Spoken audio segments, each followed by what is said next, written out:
நண்பர்கள் அனைவருக்கும் வணக்கம். இன்னைக்கு நம்ம இந்த வீடியோல சற்று முன் தமிழகத்தில் 10 மிக முக்கிய அறிவிப்புகள் வெளியாகி உள்ளது. சோ அது என்னென்ன அறிவிப்புகள் அப்படிங்கறத பத்தி தான் பார்க்க போறோம். வீடியோக்குள்ள போறதுக்கு முன்னாடி இதுவரைக்கும் நீங்க நம்ம சேனலை சப்ஸ்கிரைப் பண்ணலைன்னா உடனே சப்ஸ்கிரைப் பண்ணிருங்க. அப்படியே பக்கத்துல இருக்கக்கூடிய பெல் பட்டனையும் கிளிக் பண்ணிருங்க. அப்பதான் நாங்க போடக்கூடிய அனைத்து பயனுள்ள தகவல்களும் உங்களை கரெக்ட் டைம்க்கு ரீச் ஆகும். இப்ப வாங்க வீடியோக்குள்ள போலாம். மகளிர் உரிமை தொகையை 2500 ரூபாயாக உயர்த்துவது பற்றிய புதிய தகவல் வெளியாகியுள்ளது.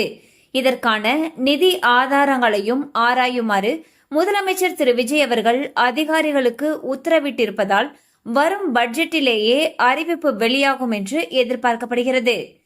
தமிழகத்தில் மீண்டும் கார் உற்பத்தியை தொடங்குமாறு போர்ட் நிறுவனத்திடம் முதலமைச்சர் விஜய் அவர்கள் வலியுறுத்தியுள்ளார். செங்கல்பட்டில் 3250 கோடி முதலீட்டில் என்ஜின் உற்பத்தி மையத்தை போர்ட் தொடங்கும் சூழலில் முதலமைச்சர் விஜயை அந்த நிறுவன அதிகாரிகள் சந்தித்தனர். இதில் கார் உற்பத்தியை தொடங்குவது மற்றும் விரிவாக்க திட்டங்களை மேற்கொள்வது பற்றியும் ஆலோசனை செய்யப்பட்டது. தூத்துக்குடி தூய பனிமய மாதா தேவாலயத்தின் ஆண்டு பெருவிழாவை முன்னிட்டு ஆகஸ்ட் 5ஆம் தேதியான புதன்கிழமை அன்று உள்ளூர் விடுமுறை அறிவிக்கப்பட்டுள்ளது. அன்றைய தினம் தூத்துக்குடி மாவட்டம் முழுவதும் உள்ள அரசு அலுவலகங்கள், கல்வி நிலையங்கள் இயங்காது என்று அந்த மாவட்ட ஆட்சியர் அவர்கள் அறிவித்துள்ளார். மேகதாது அணை விவகாரம் தொடர்பாக முதலமைச்சர் விஜய் அவர்கள் அமைச்சர்களுடன் ஆலோசனை நடத்தினார். தலைமை செயலகத்தில் நடைபெற்ற இந்த ஆலோசனை கூட்டத்தில் அமைச்சர்கள் என் ஆனந்த், ஆதவ் அர்ஜுனா, நிர்மல்குமார் உள்ளிட்டோர் பங்கேற்றனர்.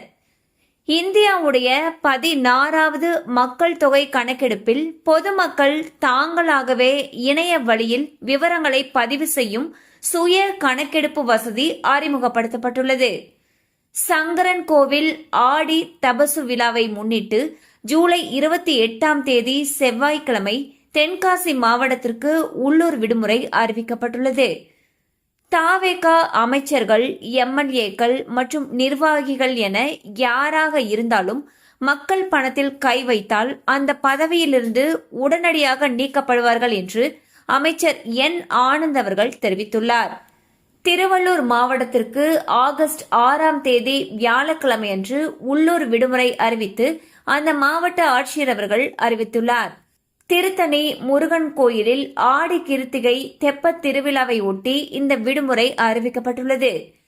தாவேகாவுடன் பாமக இணைந்தால் விசிகாவின் நிலைப்பாடு என்னவாக இருக்கும் என்ற கேள்விக்கு ஆதாரமற்ற கற்பனைகளுக்கு பதிலளிக்க முடியாது என்று அமைச்சர் வன்னியரசு தெரிவித்துள்ளார்.